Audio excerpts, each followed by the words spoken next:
So that's a look at how you can represent vectors using Cartesian notation, which is a little bit less indirect. When you think about a vector quantity, you want to specify a direction and a magnitude, which you can do that using Cartesian notation, but the polar notation is a bit more direct. So again, the Cartesian notation, we're representing a vector in terms of x, y, and z components. So how much we go in the x direction, how much we go in the y direction, how much we go in the z direction.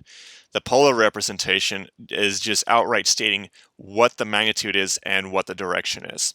And we can convert from one to the other, and we're going to see an example of how we can represent this vector that we started with, 5i hat plus 6j hat, how we can represent that in a polar notation, which is a bit more direct and a bit more in line with the definition of a vector that we started with in the first segment. So let's go ahead and take a look at the same vector that you had before with a little bit more of a simpler picture. So again, that's 5 units in the x direction and 6 units in the y direction, and that's the error that we get as a result. And what we want to do now is we can start off by just calculating what the magnitude of this vector is, and we have to take into account that we have an x and a y component here. If we want to calculate the magnitude of this vector, we can simply do that by using the Pythagorean Theorem. You can sort of visualize this as just being a right triangle, and the Pythagorean Theorem goes something like follows. If the hypotenuse here, which is the longest side of the right triangle, the length of that hypotenuse, or that longest side squared, is equal to the sum of the other two sides squared. So in this case, I have one side that's 5, and these are the two shorter sides. If I take this number, square it, and add it to the value of this number squared, then I should get the value of the hypotenuse length squared. And if I employ that math, then I should be able to calculate what the magnitude of, or the length of this arrow is, and that will represent the magnitude of the vector itself. And this is the notation that's typically used to represent Pythagorean theorem, but a bit more direct notation involves something like this, where you would represent, put this in terms of the x component and the y component, and here we use the lowercase r to basically represent a radius. That's more or less what the polar representation is. It's a radius or some sort of distance from some point in space, but this is just changing notation. It's still Pythagorean theorem, it's just here we're using notation that's a little bit more self-explanatory of what's actually going on. So you want to take to calculate the hypotenuse length, which is lowercase r in this case, we want to take the x component, square it, take the y component, square it, add those two numbers together, and then take the square root of that to find the value of r, which is the length of the hypotenuse. And that will tell us the magnitude of the vector itself. So in doing that, we get, just solving for r, we get r is equal to the square root of this quantity, and we just simply plug in the x component 5 for x, and the y component, which is 6 for y.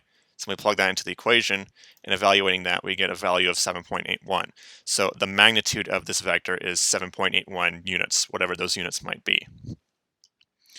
But just having the magnitude by itself is not a vector quantity, that's still a scalar quantity. So just the magnitude of a vector itself is a scalar, but the vector itself has both magnitude and direction.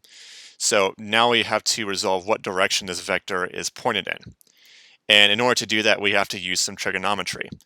So we want to calculate, to represent direction, we usually specify an angle. So this 7.81 can point at any angle in theory, but here it's pointing at a specific angle. And we want to know what that specific angle is. In order to do that, we have to use the information supplied in terms of the x component and the y component. And if you remember back to your definitions of trigonometry, there's 3 different main functions that you can use. You could use either one, but the best approach is probably to use the tangent function. So the tangent goes something as follows. The tangent of this angle theta is equal to the length of the side opposite of that angle divided by the length of the side that's adjacent to that angle. So the hypotenuse is not involved, the length of the hypotenuse is not involved in the tangent function. So in terms of x and y components, that means that the tangent of our angle theta here is equal to the y component divided by the x component, which in terms of this example would be tangent theta is equal to 6 divided by 5. If we want to get the value of theta itself, then we have to take the inverse tangent of both sides. So we get theta is equal to the inverse tangent of y divided by x. And if we plug in our values for x and y, 6 for x, 5 for y, we get this. And then just evaluating that expression, we get an angle of 50.19 degrees. And so we could state that this vector, we can state this in two different conditions. So the Cartesian representation, we said as 5 units in the x direction is 6 units in the y direction. And the polar representation, we could say that this vector is 7.81 units, whatever those might be, 7.81 units directed at an angle of 50.19 degrees.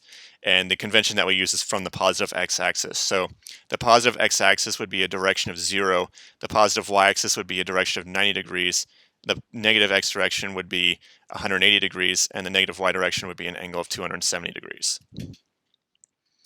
So two different ways to represent the same thing. We can represent in terms of x component and y component, or z component if that's involved somehow.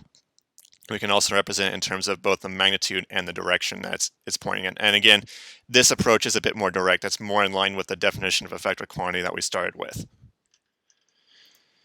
And let's take a look at the second example that we introduced. So again, same idea. If we want to calculate both the magnitude and the direction of this vector, we have to employ first the Pythagorean Theorem to calculate the magnitude. So again, we just use the same thing that we used earlier. We just solve for the value of r here, which represents the length of the hypotenuse, or the magnitude of our vector. And we just simply plug in our values for x and y, our x component and our y component, into this equation, evaluate that result, and we get a magnitude of 4.47 in this particular example. And then same idea before, although we have to keep something in mind here, and you're going to see why this is such a big deal very shortly. Now, if you take a look at what this vector looks like in your standard Cartesian grid, you may remember back from algebra classes that the first quadrant is where x is positive and y is positive. And if you remember back to what we stated earlier, how the positive x direction corresponds to an angle of 0, and the positive y direction corresponds to an angle of 90. That means if your vector is in quadrant 1, then your vector has to have an angle between 0 and 90 degrees.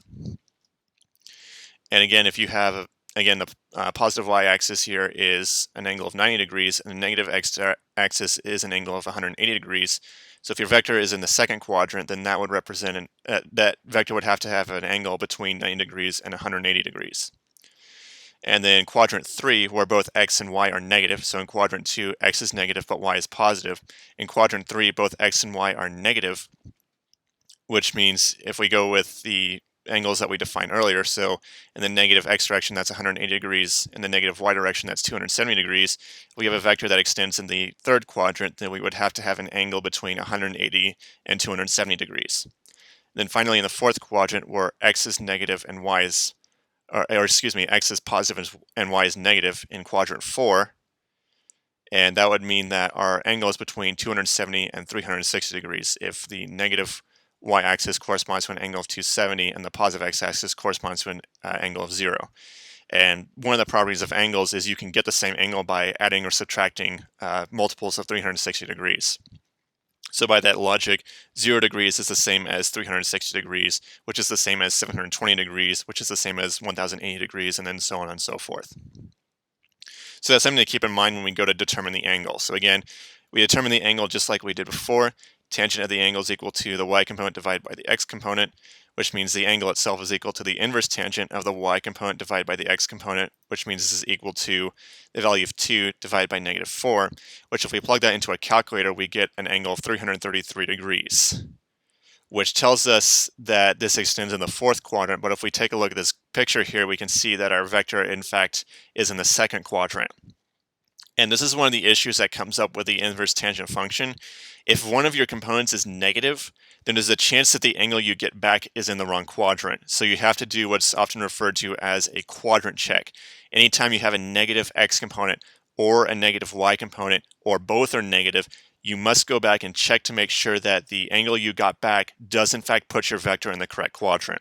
In this case, we can see that the angle we get back from here is in fact in the wrong quadrant. It should be in quadrant 2, but the angle we got back puts us in quadrant 4. And the way that you resolve this, if your vector is in the wrong quadrant, what you do is you can add 180 degrees to the angle you get back from the inverse tangent function, or you can subtract 180 degrees. If you subtract 180 degrees, that gives you an angle of 153 degrees, which does in fact put us in the second quadrant, which is a much better representation of the vector quantity that we started with, which is 4 units in the negative x direction and 2 units in the positive y direction. So that's going to do it for this segment on Cartesian and polar notation and some of the things to watch out for when you're converting from one to the other. And the next segment, we will talk a little bit more about this. And so with that, I will see you all in the next segment.